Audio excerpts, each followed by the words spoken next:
Good morning.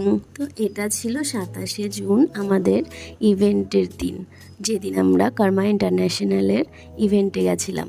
তো আমি তো সকাল সকাল বেরিয়ে পড়েছিলাম অটো করে, আর অটো থেকে নেমে বিটি রোডে দাঁড়িয়েছিলাম। আমার সাথে বাকি যারা যাবে তারা ব্যারাকপুর থেকে ওলা বুক করেছিল, আর আমি উঠেছিলাম এই যে বিটি রোড থেকে। আর তো বাইরে রাস্তায় দাঁড়িয়ে থাকতে সবাই আমার দিকে তাকিয়ে রয়েছে। আমার একটু নিজের কেমন কেমন লজ্জা করছিল, কারণ ওই সকালবেলা 7:30টার সময় মেকআপ করেছি, লোকজন তো একটু তাকাবেই, কিন্তু কি করব, কিছু তো করার নেই। ওখানটায় অনেকটা দূরের রাস্তা, যেতে গেলে তো আমাকে বাড়ি থেকেই মেকআপ করে যেতে হবে। তো সেই কারণে আমি বাড়ি থেকে মেকআপ করে বেরিয়ে পড়েছি সকাল সকাল। আর ওখানে যেতে আমাদের অনেকটা সময় লেগেছে, প্রায় 2 ঘন্টার মতো। তারপরে ফাইনালি এই যে আমরা পৌঁছে গেছি, গিয়ে তারপরে অনেক অনেক মজা করেছি সবাই মিলে, অনেক ভালো কিছু শিখেওছি।